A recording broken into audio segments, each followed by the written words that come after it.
9 tersangka baru dalam kasus dugaan korupsi tata kelola minyak mentah dan produk kilang PT Pertamina. PT Pertamina Patraniaga Liva Siahaan sengaja membeli minyak mentah RON 90 atau setara dengan Pertalite yang kemudian dioplos ke RON 2 atau setara Pertamax. Assalamualaikum warahmatullahi wabarakatuh. Halo semuanya, perkenalkan saya Salsa Duarmita dengan NIM 12512600097 dari program studi Hukum Ekonomi Syariah Fakultas Syariah dan Hukum Syarif Hidayatullah Jakarta. Energi merupakan kebutuhan yang tidak dapat dipisahkan dari kehidupan masyarakat. Namun, bagaimana jika pengelolaan energi nasional justru menjadi ladang korupsi? Pada video ini saya akan membahas korupsi tata kelola minyak mentah dan produk kilang di PT Pertamina Persero beserta analisis hukumnya. Kasus yang saya bahas adalah dugaan tindak pidana korupsi dalam tata kelola minyak mentah dan produk kilang di PT Pertamina Persero, beberapa subholding Pertamina, serta kontraktor-kontrak kerjasama. Dugaan korupsi ini terjadi pada periode 2018 hingga 2023. Berdasarkan hasil penyidikan Kejaksaan Agung, diduga terjadi penyimpangan dalam proses pengadaan dan impor minyak mentah serta produk kilang. Modus yang diduga dilakukan meliputi pengaturan impor minyak mentah dan BBM, pembelian BBM tidak sesuai spesifikasi, markup biaya pengiriman, serta penyalahgunaan proses pengadaan yang mengakibatkan kerugian negara. Kasus ini terjadi di lingkungan PT Pertamina Persero, PT Pertamina Patraniaga, PT Kilang Pertamina Internasional, dan PT Pertamina International Shipping.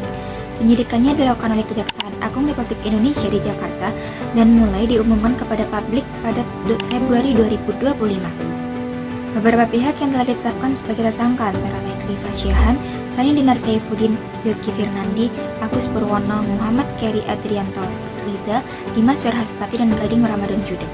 Kejaksaan Agung memperkirakan kerugian negara mencapai sekitar 193,7 triliun untuk tahun 2023, sehingga menjadi salah satu kasus korupsi terbesar di Indonesia. Informasi dalam video ini bersumber dari keterangan resmi Kejaksaan Agung Republik Indonesia serta pemberitaan media nasional seperti Kompas, Tempo, dan BBC News Indonesia. Menurut saya, kasus ini menunjukkan bahwa pengawasan dalam pengelolaan BUMN masih perlu diperkuat.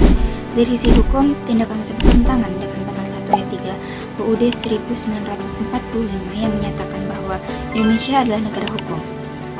Selain itu, perbuatan tersebut juga bertentangan dengan Undang-Undang Nomor 31 Tahun 1999 sebagaimana telah diubah dengan Undang-Undang Nomor 20 Tahun 2001 tentang pemberantasan tindak pidana korupsi karena diduga mengakibatkan kerugian keuangan negara. Kasus ini juga tidak sesuai dengan nilai silang kelima Pancasila, yaitu keadilan sosial bagi seluruh rakyat Indonesia, karena kekayaan negara yang seharusnya dimanfaatkan untuk kesejahteraan masyarakat justru disalahgunakan. Lalu, bagaimana cara agar kasus seperti ini tidak terulang? Salah satu upayanya adalah dengan memperkuat sistem pengawasan terhadap BUMN, khususnya di sektor energi. Proses pengadaan dan impor minyak harus dilakukan secara transparan dan dapat diawasi secara ketat. Penegakan hukum juga perlu dilakukan secara tegas tanpa membedakan jabatan maupun kedudukan pelaku. Selain itu, budaya integritas, kejujuran, dan akuntabilitas harus terus ditanamkan kepada seluruh pejabat dan pegawai agar penyalahgunaan wewenang dapat dicegah sejak awal. Dari kasus ini, saya belajar bahwa korupsi bukan hanya merugikan keuangan negara, tetapi juga berdampak pada kehidupan masyarakat. Sebagai mahasiswa, saya menyadari bahwa pemberantasan korupsi bukan hanya menjadi tanggung jawab aparat penegak hukum, tapi juga tanggung jawab setiap warga negara. Kita dapat memulainya dari hal sederhana seperti bersikap jujur, menaati aturan, dan menolak segala bentuk kecurangan.